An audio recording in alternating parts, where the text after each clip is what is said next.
नमस्कार मित्रों, आज मैं आपको श्रावण मास महात्म्य का 25वां अध्याय सुनाने वाली हूँ। मान्यता है कि श्रावण मास में श्रावण मास महात्म्य सुनने का अनंत महत्व है। इससे महादेव अत्यंत प्रसन्न होते हैं और मनवांछित इच्छा पूरी करते हैं। यदि आपको ये वीडियो पसंद आए तो चैनल को सब्सक्राइब करें, वीडियो को लाइक करें। ईश्वर बोले, हे मुनिश्रेष्ठ, अब मैं उत्तम पिठोरी व्रत का वर्णन करूंगा। सभी संपदाओं को प्रदान करने वाला यह व्रत श्रावण मास की अमावस्या को करना चाहिए। जो यह घर है वह सभी वस्तुओं मात्र का अधिष्ठान है, इसलिए इसे पीठ कहा जाता है और पूजन में वस्तु मात्र के समूह को आर कहा जाता है। अतः हे मुनीश्वर, इस व्रत का नाम पिठोर ऐसा रखा गया। अब मैं इसकी विधि कहूँगा, सावधान होकर सुने। दीवार को ताम्र वर्ण, कृष्ण वर्ण अथवा श्वेत वर्ण धातु से पोतना चाहिए। अगर ताम्र वर्ण से पोता गया हो तो पीले रंग से, कृष्ण वर्ण से पोता गया हो तो श्वेत रंग से, और श्वेत वर्ण से पोता गया हो तो कृष्ण वर्ण का चित्र बनाना चाहिए। अथवा श्वेत पित्त से, लाल से, काले या हरे वर्ण से चित्र बनाएं।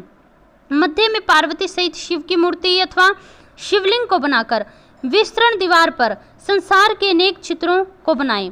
चित्रशाला सहित रसोई घर, देवालय, शयन घर, 7 खजाने, स्त्रियों का अंतपुर जो महलों तथा अटालिकाओं से सुशोभित तथा साल के वृक्षों से मंडित हो, चूने आदि से दृढ़ता से बंधे पाषाणों तथा ईंटों से सुशोभित हो, और उसमें विचित्र दरवाजे, छत तथा क्रीड़ा स्थान हो।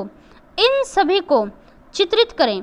बकरियां, गायें, भैंस, घोड़े, ऊंट, हाथी, चलने वाला रथ, अनेक प्रकार की सवारी गाड़ियां, स्त्रियां, बच्चे, वृद्ध, जवान, पुरुष, पालकी, झूला और अनेक प्रकार के मंच, इन सब का अंकन करें। सुवर्ण, चांदी, ताम्र, शीशा, लोहा, मिट्टी तथा पीतल के और अन्य सभी प्रकार के विभिन्न रंगों वाले पात्रों को भी अंकन करें।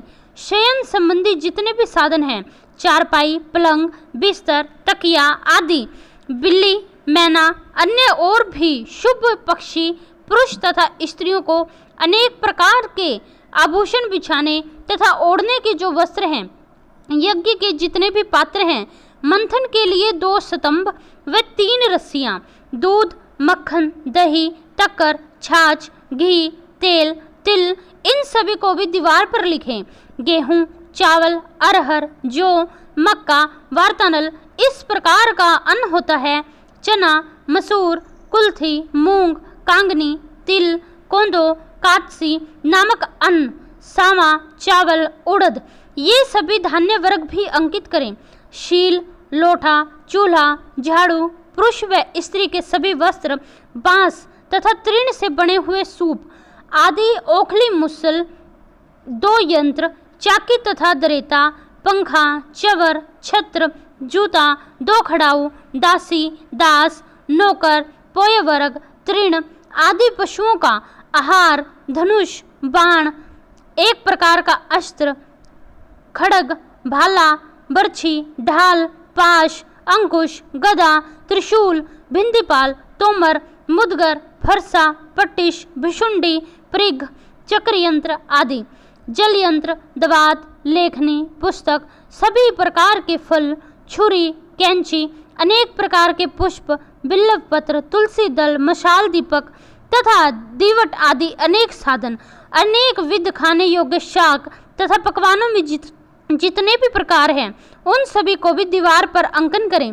जो वस्तुएं यहाँ नहीं बताई गई है उन्हें भी दीवार पर लिखना चाहिए, क्योंकि यहाँ पर सभी कुछ लिखना संभव नहीं है, क्योंकि एक एक पदार्थ के सैकड़ों तथा हजारों भेद हैं और मैं कितने कह सकता हूँ। 16 उपचारों से इन सभी का पूजन करें।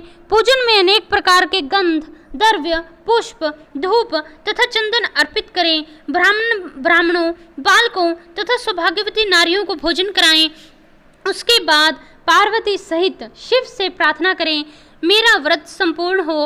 हे शांब, शिव, हे दया सागर, हे गिरीश, हे चंद्रशेखर, इस व्रत से प्रसन्न होकर आप मेरे मनोरथों को पूर्ण करें। इस प्रकार 5 वर्ष तक व्रत करके बाद में उद्यापन कर देना चाहिए। उसमें घृत तथा बिल्व पत्रों से शिव मंत्र के द्वारा होम होता है।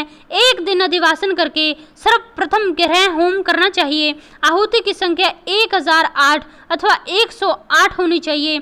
हे वत्स, इसके बाद आचार्य की पूजा करें और भयूषी दक्षिणा दें। इसके बाद व्यक्ति इष्ट बंधुजनों तथा कुटुंब के साथ स्वयं भोजन करे। ऐसा विधान किए जाने पर मनुष्य सभी कामनाओं को प्राप्त कर लेता है। इस लोक में जो जो वस्तु उसे परम अभिष्ट है उन सभी को पाता है। हे वत्स, मैंने आपसे इस उत्तम पिठोरी व्रत का वर्णन किया है। इस व्रत के समान सभी मनोरथों की सिद्धि देने वाला और कोई व्रत नहीं है, और शिव जी की प्रसन्नता करने वाला भी इसके समान न तो कोई व्रत है और न ही भविष्य में होगा। मनुष्य इस व्रत में दीवार पर जो जो वस्तु बनाता है, निश्चय ही उन सब वस्तुओं को वह प्राप्त करता है। यहाँ श्रावण मास महात्म्य का 25वां अध्याय समाप्त होता है। यदि आप इस तरह की और वीडियो पाना चाहते हैं तो वीडियो को लाइक करें और इसे शेयर भी अवश्य करें और कमेंट में हर हर महादेव अवश्य लिखें। धन्यवाद।